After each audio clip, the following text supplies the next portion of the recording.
Que le Seigneur te bénisse, que le Seigneur te protège, mon ami. Ne te décourage pas, car c'est dans les moments les plus difficiles, les moments les plus noirs, que le Seigneur peut frayer un chemin pour ses serviteurs qui lui sont fidèles. Je t'invite à écouter ou encore à auditionner un message que j'ai prêché le 20 janvier 2019 à l'église communauté haïtienne. Au cours de ce message, j'ai mis l'accent sur la réconciliation. Mais comment pouvons-nous réconcilier le monde avec Dieu si nous autres chrétiens évangéliques, nous sommes à couteau tiré? En effet, mes chers amis, comme l'a dit Paul, nous devons prêcher l'évangile en tout temps. Mais pour que notre message ait de l'impact sur le monde, nous devons être, nous autres chrétiens, un exemple pour les païens. Que le Seigneur te bénisse, que le Seigneur puisse t'apporter du réconfort à travers ce message. Je vous demanderai d'ouvrir vos Bibles. Dans 2 Corinthiens 5, nous allons lire les versets 17 à 20. 2 Corinthiens 5, versets 17 à 20. Je lis pour vous. Si quelqu'un est en Christ, il est une nouvelle créature. Les choses anciennes sont passées, voici toutes choses sont devenues nouvelles. Et tout cela vient de Dieu, qui nous a réconciliés avec lui par Christ et qui nous a donné le ministère de la réconciliation. Car Dieu était en Christ, réconciliant le monde avec lui, en n'imputant point aux hommes leur offense. Et il a mis en nous la parole de la réconciliation. Nous faisons donc les fonctions d'ambassadeurs pour Christ, comme si Dieu exhortait par nous. Nous vous en supplions, au nom de Christ, soyons réconciliés avec Dieu. Le sujet de mon message de ce matin, c'est « Soyons réconciliés pour réconcilier le monde avec Dieu ». Soyons réconciliés pour réconcilier le monde avec Dieu. Chers membres, amis de l'Église de la communauté, chers auditeurs de la 4VEH, Radio Sentinelle, Radio Logos, il est regrettable de constater à quelle vitesse l'évangile de notre Seigneur Jésus-Christ gagne du terrain à travers le monde grâce à la technologie. Je suis sûr et je suis prêt à mettre ma main au feu que vous êtes en train de vous poser cette question dans votre fond intérieur pour vous dire que le pasteur vient de faire usage d'un mot qui dérange. Quel est donc ce mot? J'ai bien dit regrettable. Il serait plus logique de ma part et acceptable selon vous si j'avais dit qu'il est heureux de constater. Mais j'ai bien dit qu'il est regrettable de constater. Mais pourquoi donc ai-je employé le mot regrettable? Cela donne lieu, mesdames et messieurs, à un paradoxe et contredit même le message prophétique de Jésus qui avait ordonné à ses disciples d'aller faire des disciples sur toute la terre. Mes chers amis, je suis désolé, mais ce n'est pas une erreur de ma part. Le mot regrettable à sa place. Car de nos jours, mes chers amis, le message de l'évangile est annoncé par des hommes divisés, par des hommes envieux, par des hommes frustrés. Et comme je viens de le dire, grâce à la technologie, le message de la bonne nouvelle atteint des millions de personnes à travers le monde. Mais le problème, c'est que cette bonne nouvelle est annoncée par des églises déchirées par la division. Ce constat malheureux réduit considérablement l'impact de l'évangile dans le cœur des perdus. Quand une église est divisée, quand les membres du comité central d'une congrégation ne peuvent pas s'entendre entre eux, le message de la réconciliation qu'ils prêchent est vide de sens et frise la démagogie spirituelle. Ces hommes d'église ne peuvent pas discerner la volonté de Dieu. Ils sont aveugles tout en ayant une Bible en main. Ils lisent les Écritures, mais ils sont incapables de la comprendre. Ils sont aveugles au même titre que les pharisiens qui avaient la Torah en main et qui étaient dans l'incapacité de voir en Jésus le Sauveur annoncé dans les Écritures. Certains d'entre eux accomplissaient sans le savoir les prophéties. Nous pouvons citer et nous pouvons prendre un exemple, Caïphe, le souverain sacrificateur qui eut à dire « Il est avantageux que seul homme meure pour le peuple ». Je le répète, il avait dit « Il est avantageux que seul homme meure pour le peuple ». Jean 18, verset 14. Par ces paroles, mesdames et messieurs, chers auditeurs, le souverain sacrificateur, prophétisa sans le savoir que Jésus devait mourir non seulement pour les Juifs, mais pour le monde entier, pour tous les hommes, pour toute l'humanité. Certains de ces pharisiens étaient des acteurs qui jouaient le mauvais rôle selon le plan de Dieu. Chers frères et sœurs, amis des ondes, chers membres et amis de l'Église de la communauté évangélique, nous devons demander à Dieu de nous attribuer les bons rôles dans son plan, afin que nous ne soyons pas comme des bandits dans un film d'action. La mère Teresa a déclaré, et je la cite, « Vous ne pouvez pas enseigner quelque chose à quelqu'un si vous ne l'êtes pas devenu vous-même. » Je reprends. « Vous ne pouvez pas enseigner quelque chose à quelqu'un si vous ne l'êtes pas devenu vous-même. » La déclaration de cette femme est plus que véridique pour nous, les évangéliques, qui sommes les ambassadeurs de Jésus-Christ. Nous ne pouvons pas réconcilier le monde avec Dieu si nous ne le sommes pas entre nous. Comment parler de réconciliation? Comment parler de réconcilier les païens avec Dieu alors que nous autres, porteurs de ce message, nous sommes à couteau tiré avec nos frères et sœurs en Jésus-Christ? Dites-le-moi, j'aimerais bien le savoir. Comment pouvons-nous apporter ce message? Comment pouvons-nous parler de réconcilier ceux qui sont perdus alors qu'à l'église, on se déchire à belles dents, nous nous haïssons, il y a l'envie parmi nous? Comment pouvons-nous toucher le cœur de ces perdus? J'aimerais bien trouver cette réponse. Peuple de Dieu, la réconciliation exige un prix. Il y a un prix à payer pour pouvoir se réconcilier.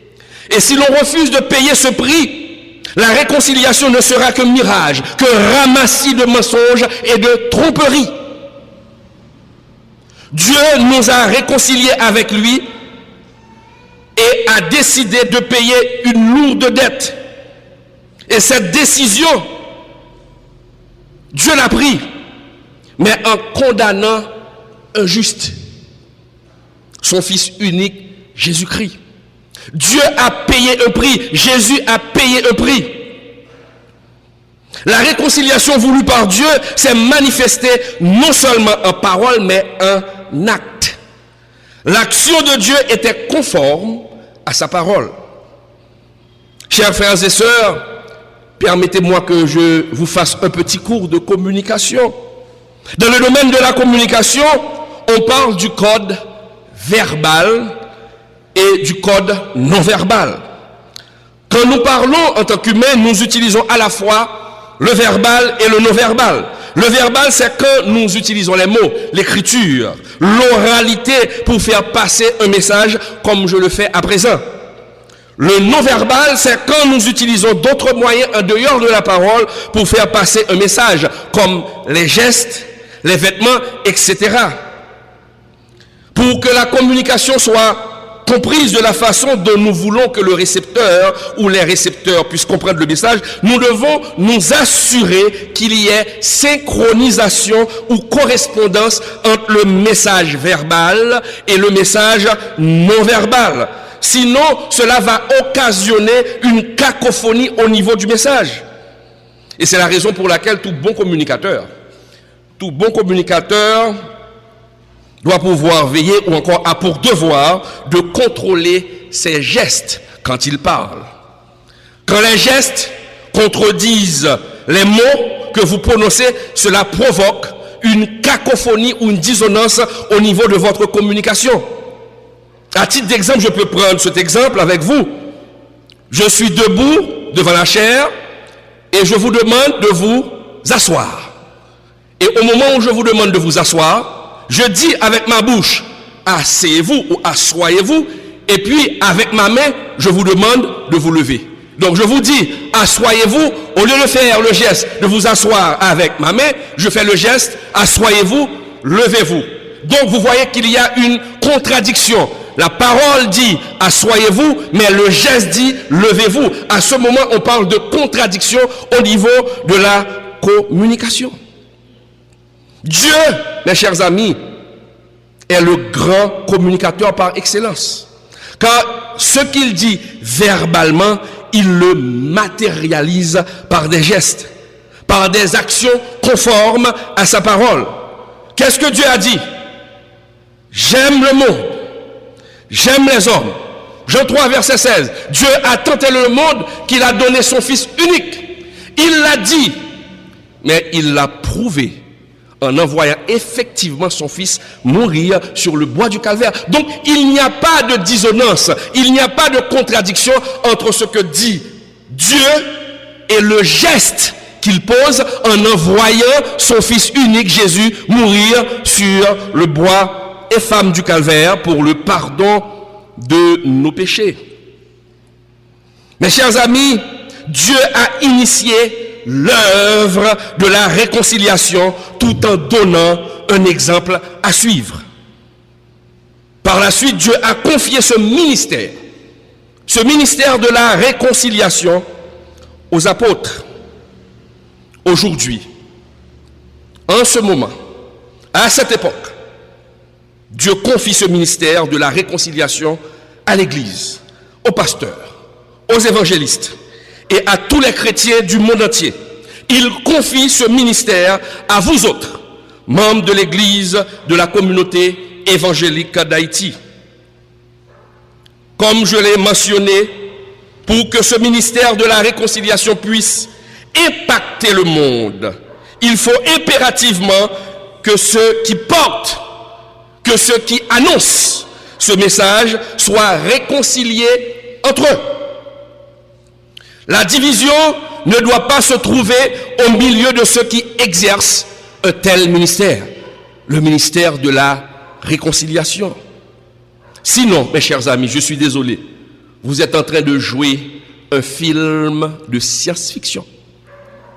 L'apôtre Paul l'avait bien compris, et c'est la raison pour laquelle il avait demandé aux Corinthiens de bannir la division et de se réconcilier entre eux afin que le message puisse avoir un impact sur les Corinthiens qui n'avaient pas encore accepté Christ dans leur vie. Paul dit, et je le cite, « Je vous exhorte, frères, par le nom de notre Seigneur Jésus-Christ, à tenir tous un même langage, à ne point avoir de division parmi vous, mais à être parfaitement unis dans un même esprit et dans un même sentiment.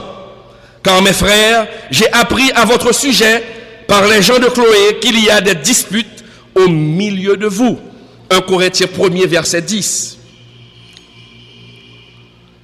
Je comprends, mes chers amis, et je crois aussi que vous comprenez pourquoi l'apôtre Paul s'inquiétait. S'inquiétait à cause du comportement des chrétiens de l'église de Corinthe. Mes chers amis, il est important de savoir que la ville de Corinthe était une ville extrêmement corrompue. L'immoralité sexuelle faisait loi. Cette corruption de cette ville dépassait l'imagination à un point tel qu'on avait donné un nom à cette ville, corinthisée, qui signifiait faire preuve d'une immoralité particulièrement dégradante. Donc, les chrétiens de Corinthe devaient par leur comportement, parce qu'ils étaient des chrétiens, et c'est ce que Paul cherchait, que les chrétiens de Corinthe, ceux qui avaient accepté Jésus comme leur sauveur personnel, aient un comportement digne pour pouvoir attirer les Corinthiens qui n'avaient pas encore accepté Jésus comme leur sauveur personnel, de pouvoir attirer ces gens-là vers Jésus. Mais comment? Par leur comportement. Mais malheureusement, les nouvelles qui parvenaient à Paul, mesdames et messieurs, par le truchement des gens de Chloé, étaient des plus décevantes. En effet, malheureusement, la division faisait rage parmi les chrétiens de l'église de Corinthe. Certains fidèles se positionnaient en faveur de Paul. Une autre catégorie le réprouvait et appuyait Apollos. Division. Face à un tel spectacle de mauvais goût, le message de réconciliation sermonné, prononcé par des leaders ou encore par ces leaders de cette église de Corinthe ne pouvait avoir aucun effet positif sur la vie des habitants de Corinthe qui vivaient dans toutes sortes d'immoralité. Les païens de cette ville ne pouvaient pas se réconcilier avec Dieu. Ils ne pouvaient pas se réconcilier avec Dieu car ceux qui étaient chargés de porter ce message, de dire ce message, d'annoncer ce message de réconciliation se déchiraient à belles dents. Comment parler de l'amour de Dieu alors que nous nous haïssons les uns les autres? Comment? Expliquez-moi. Nous ne sommes pas des exemples. Il est malheureux aujourd'hui de constater que beaucoup de leaders d'église, d'évangélistes, de chrétiens qui ne peuvent pas parler de la réconciliation, qui ne peuvent pas exercer ce ministère de la réconciliation. Et laissez-moi vous dire que ce ministère, c'est le ministère fondamental du christianisme, la réconciliation. Car Dieu a envoyé son Fils unique pour nous réconcilier avec lui. Et ensuite, il nous a donné ce message pour porter ce message vers le monde, pour attirer les gens vers Dieu, pour réconcilier Dieu avec les hommes perdus. Mais à travers qui? À travers nous. Mais pour ce faire, nous devons nous unir.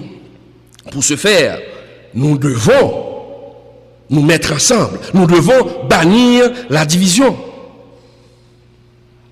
Mais malheureusement, ils sont nombreux, les chrétiens. Elles sont nombreuses, les églises, qui ne peuvent pas prêcher la réconciliation. Pourquoi? Car les églises que dirigent certains pasteurs sont des églises divisées. Des églises qui sont des produits de la division. Laissez-moi vous dire, mes chers amis, ou chers pasteurs, ceux qui m'écoutent à travers les ondes, si l'œuvre que vous dirigez est le résultat d'une scission, c'est-à-dire d'une division, il vous sera fort difficile de prêcher le message de la réconciliation dans cette assemblée, puisque vous avez causé du tort à une tierce personne. Vous avez causé du tort à un groupe de personnes. Comment pouvez-vous parler de réconciliation alors que vous avez divisé une église?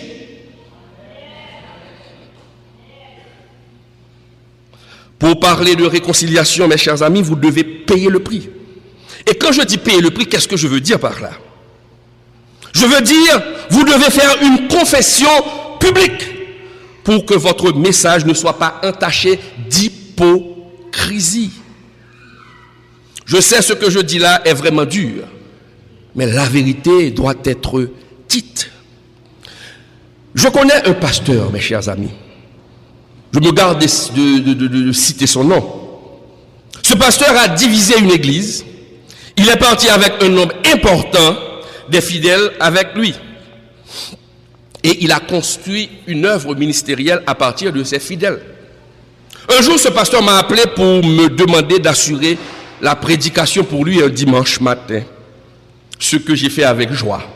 Mais après mon sermon, je lui ai demandé s'il avait pris des nouvelles du pasteur X, le pasteur de l'église qu'il avait divisé. Ah, il était étonné de ma question. Il avait haussé les épaules en me donnant une réponse à peine audible. J'ai rien entendu. Il m'a dit, J'ai insisté pour lui dire qu'il devait aller voir ce pasteur pour qu'il se réconcilie avec lui.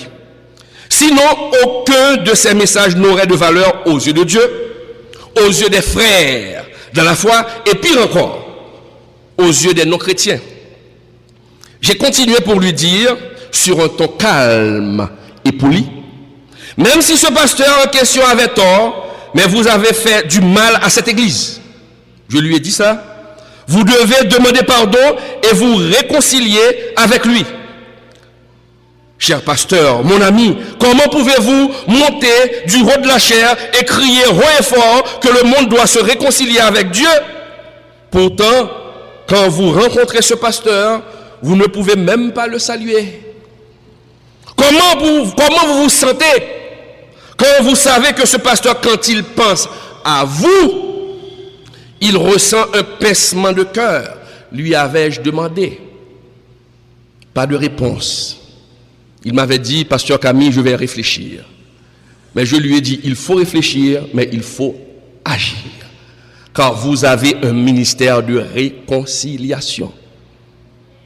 Oui, soyons réconciliés pour réconcilier les perdus avec Dieu. Si nous refusons de nous réconcilier entre nous, nous faisons que verser de l'eau sur l'aile du canard, en créole, ou laver main ou suer à terre. Je vous demande, mes chers amis, chers pasteurs, chers membres de l'église, auditeurs, de cesser cette démagogie. Allez vers votre frère, réconciliez-vous afin que vous puissiez donner gloire à l'évangile, afin que vous puissiez donner gloire à Dieu, pour ne pas salir, pour ne pas faire blasphémer le nom de Dieu parmi les perdus, parmi les païens. La réconciliation est nécessaire. Et ce matin, Dieu vous parle. Ce matin, Dieu touche votre cœur à travers ce message pour vous dire, allez vous réconcilier ou fermez votre bouche. Qu'est-ce que vous pouvez dire? Qu'est-ce que vous pouvez raconter à un peuple? Comment pouvez-vous parler de l'amour de Dieu alors que dans votre cœur, il y a une division? Dans votre cœur, vous éprouvez une haine, une frustration à l'égard de frères, d'une sœur. Votre message n'a aucune valeur. Il est malheureux de constater, mes chers amis, que dans certaines églises, les membres du comité sont souvent à couteau tiré entre eux. Sont à couteau tiré avec le pasteur. Le pasteur prend une décision. Un membre influent du comité prend le contre-pied de cette décision, et ceci au su et au vu de tous, sans aucun respect. Comment voudriez-vous que ce pasteur se sente à l'aise? Comment voudriez-vous que ce pasteur puisse réfléchir pour préparer un bon message? Il ne va pas se sentir à l'aise parce que vous êtes en train de jeter de l'huile sur ses pas pour le faire tomber. Et vous parlez de réconciliation aux perdus. Vous devez vous unir. Vous devez vous réconcilier. Car vos querelles, de chapelle font fuir les membres de l'assemblée et les invités et les perdus. Je le dis haut et fort. Vous ne pouvez pas diriger une église. Je le répète. Et je pèse sur ce mot-là. Vous ne pouvez pas diriger une église comme on dirige une entreprise commerciale. Vous ne pouvez pas renvoyer, révoquer des gens comme vous le voulez, comme on le fait dans une entreprise commerciale. C'est la maison de Dieu. Jésus est mort pour nous, non pas vous. L'église, ce n'est pas une entreprise commerciale. Sinon, allez ériger, allez fonder une entreprise, un multinational, Mais l'Église n'est pas une multinationale. Le chef de l'Église, c'est Jésus-Christ et non une tierce personne. Nous sommes tous des serviteurs et des servantes de Dieu. Nous sommes tous inutiles. Mais Dieu nous rend utiles pour son service.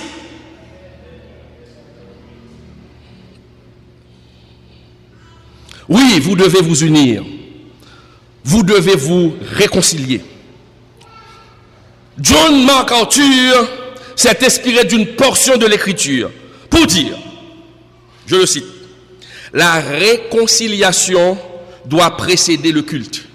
La réconciliation doit précéder le culte. Qu'est-ce que cela veut dire? Cela veut dire, nous ne pouvons pas être tirés à 4 épingles le dimanche matin, avoir une Bible en main, chanter des cantiques, alors que la veille, les responsables de l'église se sont disputés avec le pasteur, ou le pasteur a eu des prises de bec avec certains membres du comité. Comment voudriez-vous que le message de la réconciliation touche le cœur des perdus ou touche le 3e bouton de la veste de ce visiteur non-croyant ou de membre de l'église? Le message n'aura aucun impact sur les membres de l'église et même sur les invités. Je vous le dis en vérité, si vous refusez de vous réconcilier, votre culte est une corvée aux yeux de Dieu. Car Dieu a envoyé son Fils unique Jésus pour pouvoir vous réconcilier à travers son sang avec lui. Mais aujourd'hui, si à travers vous, Dieu appelle les non-perdus, vous devez être unis pour que le message ait un impact sur la vie des perdus. Et comment cela fonctionne? Comment toucher le cœur des perdus? Le message que je suis en train de prononcer ce matin, comment toucher le cœur de l'assemblée? Comment toucher le cœur des auditeurs? Comment toucher le cœur des internautes? Votre message, pour que cela fonctionne, votre message doit toucher d'abord le cœur de Dieu. Qu'est-ce que je veux dire par là? Toucher d'abord le cœur de Dieu. Une conformité de vos paroles et vos actions. Vous devez prêcher ce que vous vivez. Vous devez prêcher ce que Dieu vous a permis de vivre. Et c'est la raison pour laquelle vous ne devez pas fuir les épreuves. Car les épreuves servent à vous fortifier pour aider une autre personne. Parce que si vous avez pu vaincre, surmonter cette épreuve, vous allez rencontrer d'autres personnes qui vont passer par cette épreuve et vous serez un instrument entre les mains de Dieu pour fortifier ces personnes, pour dire à ces personnes, je suis passé par là, mais Dieu m'a délivré. Donc pour pouvoir prêcher la réconciliation, il faut pouvoir se réconcilier. Des fois nous avons des conflits avec d'autres personnes, mais des fois on va vers ces personnes-là pour demander pardon, pour se réconcilier. À ce moment, si on le fait, vous vous tenez devant la chair, vous vous tenez devant l'assemblée, Dieu va toucher le cœur des gens par son Saint-Esprit. Car ce n'est pas votre message qui change les cœurs, mais c'est le Saint-Esprit qui touche les cœurs à travers votre message. Mais pour cela, il faut que vous soyez vrai. Il faut que vous soyez un homme intègre. Ce que je suis en train de dire là, la Bible dit, il n'y a rien de nouveau sous le soleil. Ce qui a été, c'est ce qui se fera. Ecclésiaste 1er verset 9, si je ne me trompe pas. Il n'y a rien de nouveau. Ce que j'ai dit là, il y a d'autres personnes qui l'ont dit. Le message de l'évangile, il y a plus de 2000 ans, le message de l'évangile est en train de se prêcher à travers le monde. Ce matin, je suis en train de prêcher sur la réconciliation. Qui sait, dans une autre église à travers le monde, un autre pasteur prêche ce même message. Mais quelle sera la différence? Parce que tout le monde peut prêcher. On peut aller suivre un cours de théologie. Tout le monde peut aller dans une école, dans un séminaire de théologie, apprendre comment prêcher. Vous avez une très belle diction. Vous avez une belle voix. Vous pouvez émouvoir les gens. Mais laissez-moi vous dire, si vous n'avez pas l'onction, si vous n'avez pas l'approbation de Dieu, c'est verser de l'eau sur l'aile du canard. Je me rappelle, il y avait 2 personnes qui allaient répéter le psaume 23. un érudit, un grand théologien, qui a répété pour l'Assemblée le psaume 23. L'Éternel est mon berger, je ne manquerai de rien. Après avoir terminé, on a fait appel à un autre frère, moins calé, moins érudit, qui ne pouvait même pas bien s'exprimer. Et il a répété le même psaume. Et en répétant le psaume, les gens ont senti la présence de Dieu. Et à la fin, on a dû demander aux frères, mais comment ça se fait-il que vous avez répété, vous avez récité le même psaume que le grand théologien érudit, et que la façon dont vous avez répété ce psaume, cela a touché le cœur des gens. Le monsieur eut à répondre, ce berger-là, lui, il ne connaît pas le berger, il connaît le psaume. Mais moi, je connais le berger. Quand on connaît Jésus-Christ, quand Jésus-Christ est dans votre vie, quand Jésus-Christ change votre vie, quand vous portez un message, le message va toucher le cœur des gens. Mais si vous êtes un faux, si ce que vous dites du haut de la chair, vous ne le vivez pas, je suis désolé, le message ne touchera jamais le cœur des perdus. Comme je l'ai dit, c'est Dieu qui utilise le Saint-Esprit pour toucher le cœur des fidèles, pour toucher le cœur des perdus. Comment le faire? Comment être conforme? Comment réconcilier les gens avec Dieu? Je l'ai dit, il faut se réconcilier d'abord avec Dieu. Jésus l'a dit, Jésus l'a bien expliqué dans Matthieu 5, verset 23, qui dit, si donc tu présentes ton offrande à l'autel, et que là, tu te souviennes que ton frère a quelque chose contre toi, laisse là ton offrande devant l'autel, et va d'abord, quoi? Te réconcilier avec ton frère, puis viens présenter ton offrande. En d'autres mots, mes chers amis, pour rendre plus clair les paroles de Jésus, Jésus a voulu dire, nous ne pouvons pas prier le Seigneur, ni chanter pour lui, si nous sommes divisés dans le corps de Christ. Si nous ne pouvons pas nous réconcilier, nous ne pourrons jamais réconcilier le monde avec Dieu. Jamais. Parce que vous n'êtes pas un modèle. Nelson Mandela devrait nous servir d'exemple. Nelson Mandela n'était même pas un chrétien fervent. Nelson Mandela. Nous pouvons prendre son exemple et souffrir, mes chers amis, que je vous raconte brièvement son histoire. Le président de l'Afrique du Sud d'alors, M. Frédéric de Klerk, avait pris la décision d'emprisonner Nelson Mandela en raison de ses prises de position contre l'apartheid. Nelson Mandela a purgé 27 ans de prison. 27 ans. Ce n'est pas 27 jours, 27 ans. Par la suite, face à la pression internationale et celle des citoyens noirs de l'Afrique du Sud, Frédéric de Klerk était contraint de libérer Nelson Mandela. Un an plus tard, Nelson Mandela a été élu président de l'Afrique du Sud. Mes chers amis, dites-moi, rendez-moi fou sage. Avec un tel pouvoir, Nelson Mandela, avec un tel pouvoir, Nelson Mandela aurait pu se venger de son adversaire. Il aurait pu le faire. Car tout opposait Nelson Mandela et Frédéric de Klerk. Premièrement, dans leurs origines. Deuxièmement, leur histoire. Leur lutte. Tout était différent. Rien ne pouvait pousser ces deux hommes à se réconcilier. Devenir le chef de l'État, c'était une occasion en or pour Nelson Mandela de faire souffrir son adversaire, de faire connaître à De Klerk le goût de passer 27 ans de prison, 27 ans derrière les barreaux. Comme dit Créole là, l'on en prison, on va comprendre. Il aurait pu le faire. Il aurait pu le faire. Et le monde entier, les hommes s'attendaient à une telle réaction de la part de Mandela. Le monde s'attendait à une vengeance atroce de Mandela. Ce serait justice, dirait haut et fort le monde. Et même des chrétiens applaudiraient. Ah, c'est justice. Il doit payer pour ce qu'il a fait. Mais Madiba, ce surnom qu'on avait donné à Mandela allait étonner le monde. Les gens étaient tombés des nues.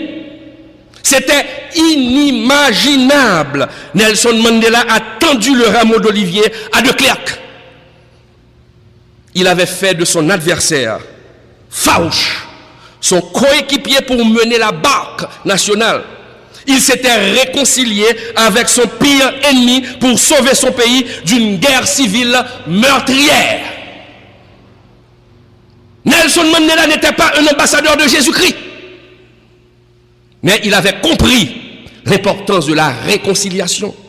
Et c'est pourquoi il avait affirmé, je le cite, les propres mots de Nelson Mandela, je le cite, en fin de compte, la réconciliation est un processus spirituel qui requiert autre chose que simple cadre légal.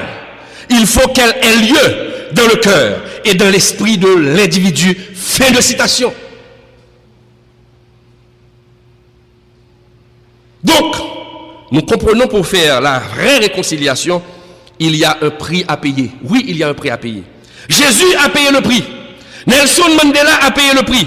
Et vous, ambassadeur de Jésus-Christ, et vous, porteur de message, ou encore du message de la réconciliation, et vous, êtes-vous prêt à payer le prix pour l'honneur de l'évangile? Êtes-vous prêt pour aller vers celui ou celle qui vous a fait du tort ou que vous avez fait du mal, pour lui dire, pardonnez-moi et réconcilions-nous? Avez-vous ce courage de le faire? En vérité, si vous ne pouvez pas le faire, je vous donne ce conseil: fermez votre Bible, fermez les portes de l'église, parce que vous n'êtes pas digne de porter le message de la réconciliation.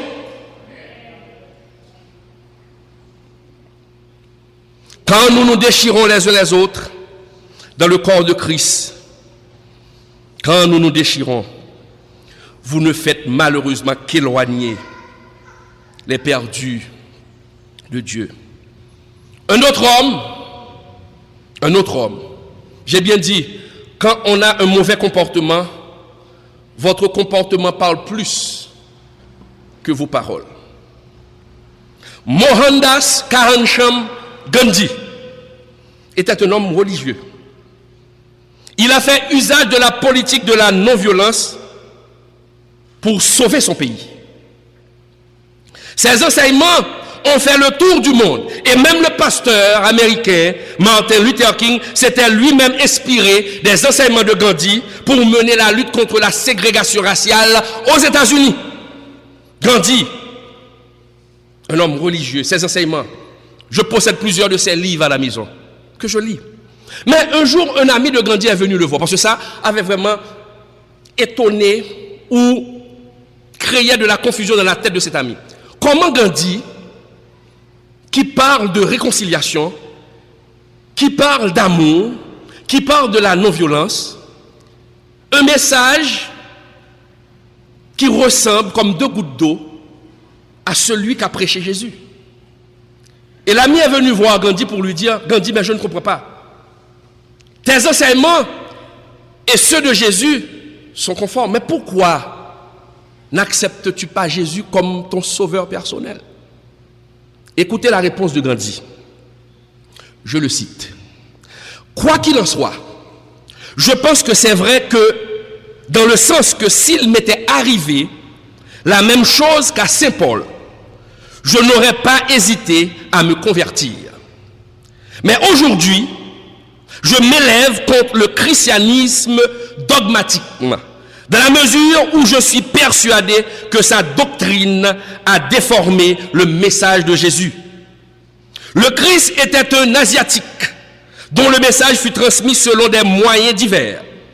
Mais lorsque cette religion reçut le soutien d'un empereur romain, elle devint impérialiste et elle est restée jusqu'à ce jour. Évidemment, il y a d'éclatantes exceptions, mais elles sont rares. Fin de citation de Gandhi. Nous constatons pourquoi Gandhi a refusé de se réconcilier avec le vrai Dieu à travers Jésus. C'est parce que les chrétiens de l'époque n'étaient pas un bon exemple à ses yeux. Le problème, mes chers amis, n'était pas Jésus, mais ceux qui se disaient être des disciples de Jésus. Gandhi ne pouvait pas accepter Jésus, car comment avoir Jésus dans son cœur et tuer des millions de gens? Les croisades. Vous voyez, le comportement peut éloigner les gens de Dieu. Et c'est le comportement de ces croisés qui ont éloigné Gandhi du vrai Dieu. Je vous le dis, et je le répète encore, et je ne cesserai de le répéter jusqu'à la fin de ce sermon, que la division au sein de l'Église affaiblisse les forces de l'Église. Ce matin, Dieu me charge de vous demander, pourquoi refusez-vous de vous réconcilier entre vous? Pourquoi tant de haine? Pourquoi tant de division? Mes chers amis, pourquoi ne pas étonner ceux qui pensent que vous ne pouvez pas le faire? Oui, vous pouvez le faire, car nous pouvons tout faire par celui qui nous fortifie. Il est temps de jeter l'âge de guerre, d'oublier les frustrations pour prêcher l'évangile de la réconciliation. L'Église de la communauté évangélique d'Haïti, vous avez une mission importante, car Dieu vous a placé là où vous êtes pour toucher le cœur d'une catégorie, d'une classe de personnes au sein de la société haïtienne. Après plus de 40 ans d'existence, vous pouvez faire encore plus de prodiges pour le Seigneur. Dieu vous connaît et il veut encore vous bénir, vous restaurer. Oui, en dépit des difficultés auxquelles vous avez fait face, Dieu vous a soutenu dans toutes les difficultés, dans tous les problèmes. Il était avec vous, il vous a soutenu.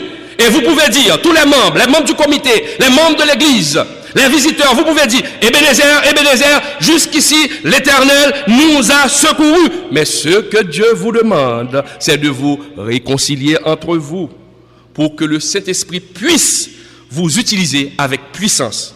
Et ceci pour la gloire de notre Seigneur Jésus-Christ.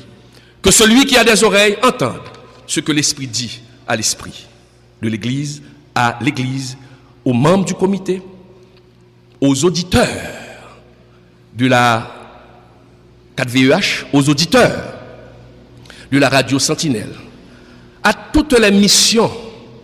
Le message n'est pas destiné seulement à l'Église, mais à toutes les églises évangéliques, à toutes les missions évangéliques en Haïti.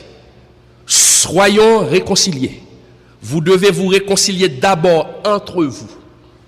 Et à ce moment-là, vous pourrez prêcher le message de la réconciliation. Que Dieu vous bénisse.